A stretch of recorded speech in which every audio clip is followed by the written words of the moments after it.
Essayons d'aller plus loin sur ce sujet avec notre invité Nuno Rogero, journaliste portugais pour la chaîne SIC, auteur de l'ouvrage Cap de la peur, Daesh au Mozambique. Bonsoir et merci d'être avec nous. Tout d'abord, avez-vous des informations ce soir au sujet de la situation actuelle dans la ville de Palma? Bon, après 4 jours de totale insécurité, je peux dire qu'aujourd'hui, la situation est plus stable. L'armée du Mozambique a commencé à faire une opération de ratissage maison par maison. Ils n'avaient pas les moyens de le faire il y a 4 ou 5 jours.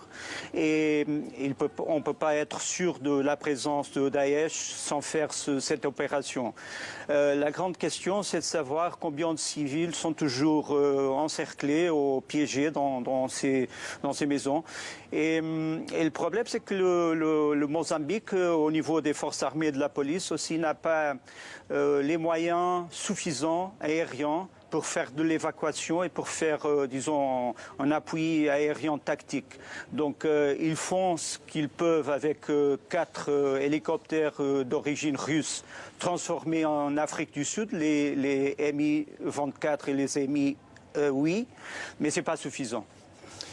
Qu'en est-il au sujet du bilan des victimes? Se situe-t-il autour d'une dizaine de morts, toujours ce soir? Difficile à dire. Il y a beaucoup de gens qu'on ne peut pas encore identifier ou qu'on ne peut pas encore signaler. Donc il y a beaucoup de disparus encore. On sait qu'il y a de morts civiles, mais il n'y a pas un bilan. Peut-être des dizaines. Pas des centaines, mais sûrement des dizaines. Les morts de la partie des forces de défense et sécurité, comme ils appellent au Mozambique la police et l'armée, sont peut-être quelques dizaines. Peut-être pas les 55 qui ont été revendiqués par Daesh. Et aussi, comme vous savez, il y a des doutes sur la vidéo qui a été diffusée, sur la place exacte où ils ont filmé cet rassemblage de soldats dits soi-disant islamiques. Moi, je dis soi-disant parce que le soi-disant État islamique, c'est surtout un projet politique, ce n'est pas un projet religieux. L'Union africaine appelle aujourd'hui à une action régionale et internationale urgente. Le gouvernement mozambicain s'oppose à toute intervention extérieure. Pour quelles raisons? Je pense qu'il y a 2 choses différentes. Le gouvernement de Mozambique, pour des raisons, je pense, historiques, mais aussi liées à l'histoire du parti qui est dominant, la Frelimo, ne veut pas avoir l'idée qu'il est totalement puissant et qu'il doit appeler une puissance ou des puissances étrangères parce que, comme vous savez, l'histoire du Mozambique est une histoire de refus du colonialisme et du soi-disant impérialisme. Ça, c'est, disons, l'arrière-scène politique. Mais aussi, il y a deux problèmes. On a le Portugal, les États-Unis, je pense qu'aussi la France et l'Afrique du Sud ont demandé au Mozambique, en dehors de cette intervention générale, s'ils voulaient une opération d'exfiltration très précise à Palma. Le Mozambique a répondu que ce n'était pas nécessaire à ce moment. Le problème qu'on sent, c'est que quand il sera nécessaire et s'il sera nécessaire, peut-être qu'à ce moment-là, il sera trop tard.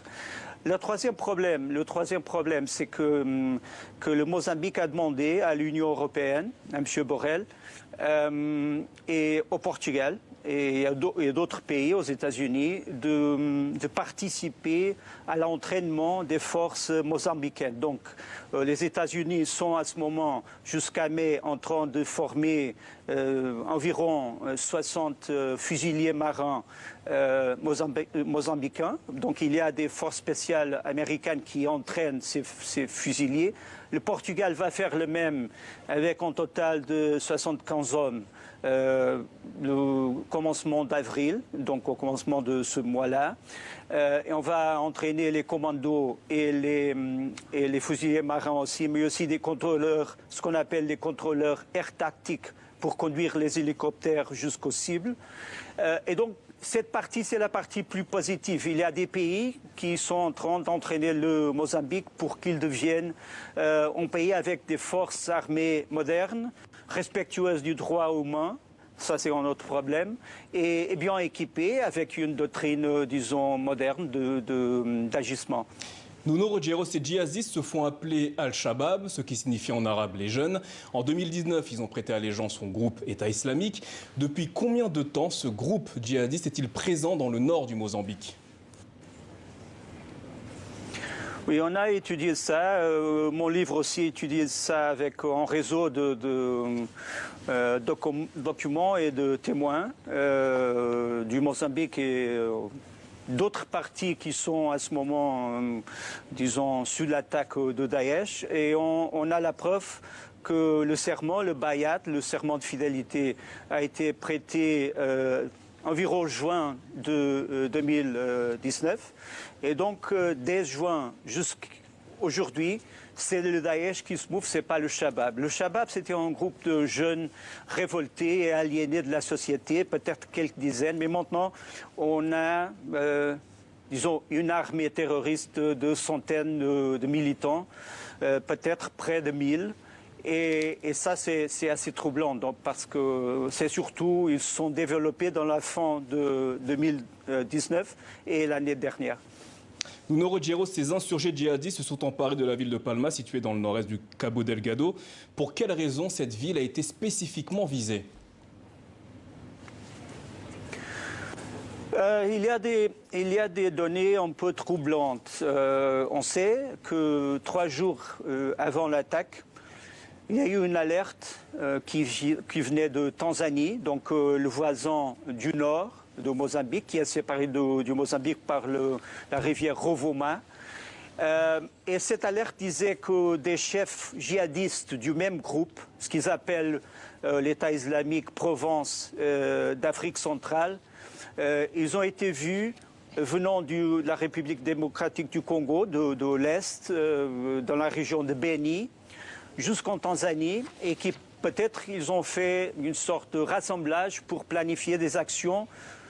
On ne savait pas au sud de Tanzanie, au Mozambique on ne savait pas, mais on savait 3 jours avant l'attaque qu'il y a eu des mouvements suspects et troublants de force en Tanzanie. Sur la raison principale de l'attaque, tout le monde croit que le problème c'est que Palma est 2 choses. Un village qui a été attaqué et ce qu'on appelle en portugais le DUAP. C'est la zone d'exploration qui est contrôlée par Total et par autres géants du gaz qui sont en train d'édifier le plus grand projet de gaz naturel liquéfié d'Afrique. Et donc, le Mozambique, à cause du gaz, est un peu dans les bouches du monde, dans la première place. Et l'importance stratégique de ce projet, je pense que c'est évident. Et l'État islamique a produit beaucoup de littérature ces derniers mois en disant qu'ils allaient faire une attaque et que c'était un peu leur idée d'attaquer l'Occident, l'Occident impérialiste, l'Occident explorateur, l'Occident qu'ils disent qui est en train d'occuper une province de Mozambique qui a 60% de gens qui sont, comme vous savez, musulmans.